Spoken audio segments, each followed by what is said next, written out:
Pengelasan bawah air atau underwater welding merupakan salah satu pekerjaan yang paling berbahaya di dunia.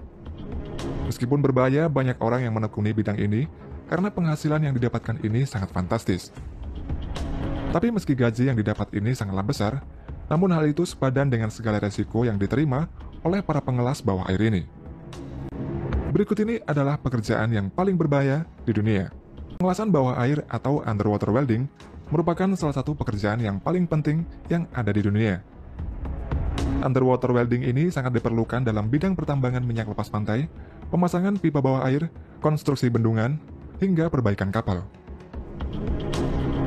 Untuk metode underwater welding ini dibagi menjadi dua, yaitu pengelasan basah dan pengelasan kering. Pada pengelasan basah, proses pengelasan ini berlangsung dalam keadaan elektroda maupun benda berhubungan langsung dengan air. Elektroda yang dipakai dalam pengelasan bawah air ini juga berbeda dengan pengelasan di darat. Sedangkan untuk kedalaman maksimal pengelasan ini adalah 100 meter, dan agar mendapatkan hasil yang lebih baik, biasanya welder hanya melakukan pengelasan ini maksimal 30 meter di bawah permukaan laut. Sedangkan untuk pengelasan kering, metode pengelasan ini tidak berbeda dengan pengelasan pada udara terbuka.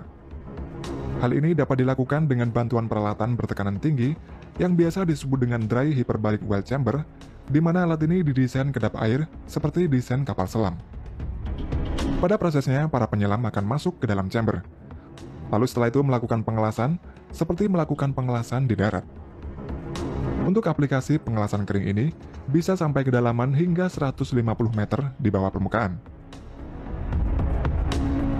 Selain mengelas, para welder ini juga terkadang melakukan pekerjaan lain, seperti pemasangan pipa atau pemotongan.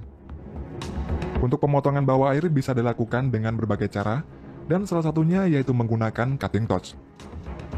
Cara kerja dari cutting torch ini cukup sederhana. Pada cutting torch ini dimasukkan underwater burning rod atau batang pemotong yang terbuat dari magnesium tungsten, dan cutting torch ini terhubung dengan tangki oksigen murni. Kemudian listrik dialirkan dari welding mesin menuju cutting torch. Setelah itu cutting torch ini akan menyemprotkan oksigen murni dengan tekanan tinggi. Saat burning rod ini menyentuh logam, maka akan terjadi reaksi kimia yang menyebabkan panas dengan suhu yang sangat tinggi, sehingga logam akan dapat terpotong. Pada proses pemotongan bawah air, burning rod akan terkonsumsi terus-menerus sampai habis, dan ketika habis, para penyelam akan menggantinya dengan burning rod yang baru, dan proses ini dilakukan secara berulang terus-menerus. Lalu mengapa pekerjaan ini disebut sebagai pekerjaan yang paling berbahaya? Dibanding pekerjaan sejenisnya, para pekerja bawah air ini memiliki resiko lebih banyak, bahkan dapat berakibat kematian jika tidak hati-hati dalam bekerja. Hal ini dikarenakan para pekerja bawah air ini harus menyelam di bawah air hingga kedalaman lebih dari 50 meter melakukan pengelasan. Resiko-resiko yang biasa dihadapi oleh para pekerja bawah air ini diantaranya adalah penyakit dekompresi dan hipotermia. Setelah pekerjaan bawah air selesai, barulah mereka kembali ke permukaan. Dan untuk kembali ke permukaan ini, mereka tidak boleh langsung naik ke permukaan, tetapi harus menyesuaikan tekanan secara bertahap, tergantung dari kedalaman dan waktu penyelaman. Hal ini dikarenakan, ketika penyelam masuk ke dalam air dalam waktu lama dan semakin dalam kedalaman air, maka tubuh penyelam ini akan menerima tekanan yang semakin besar. Dengan bernafas dalam tekanan tinggi ini, dapat menyebabkan lebih banyak gas, terutama gas nitrogen yang diserap dalam jaringan tubuh. Dan jika penyelam naik ke permukaan terlalu cepat, maka ada kemungkinan nitrogen dalam tubuh ini akan keluar dan membentuk gelembung yang lebih besar yang dapat menyumbat sistem jaringan tubuh. Dan hal tersebut dikenal juga sebagai penyakit dekompresi, serta resikonya ini bisa sangat fatal. Oleh karena itulah, biasanya setelah welder bawah air ini selesai bekerja, mereka akan kembali ke atas dan ditempatkan ke suatu ruangan yang bernama hyperbaric chamber. Hal ini dilakukan untuk menghindari efek dekompresi akibat tekanan air. Hyperbaric chamber ini merupakan salah satu metode pengobatan yang dilakukan dengan penggunaan 100% oksigen pada tekanan yang lebih besar dari tekanan atmosfer.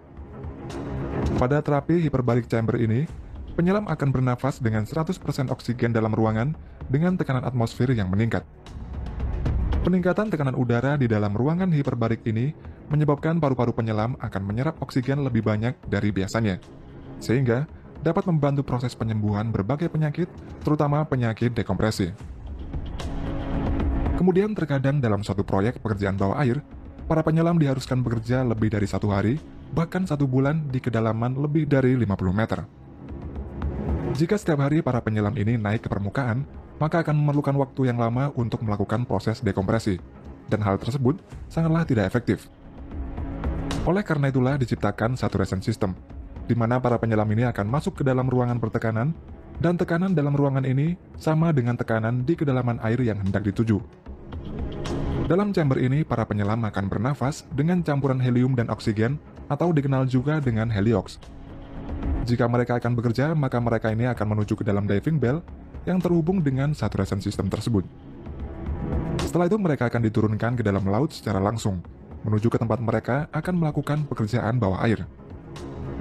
Biasanya mereka yang bekerja di kedalaman yang sangat dalam ini, waktu kerjanya ini hanya sebentar.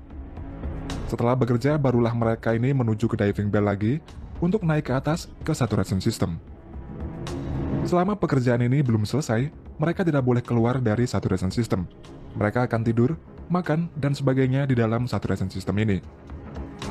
Jadi meskipun mereka ini tidak sedang menyelam, tapi tekanan udara di dalam ruangan ini sama dengan tekanan yang ada di bawah air, dan hal ini bisa disebut juga dengan penyelaman kering.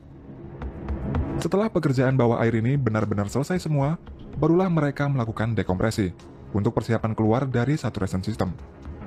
Setiap kedalaman 30 meter, para penyelam akan melakukan dekompresi selama 1 hari, dan jika kedalaman 90 meter, maka penyelam akan melakukan dekompresi selama 4 hari.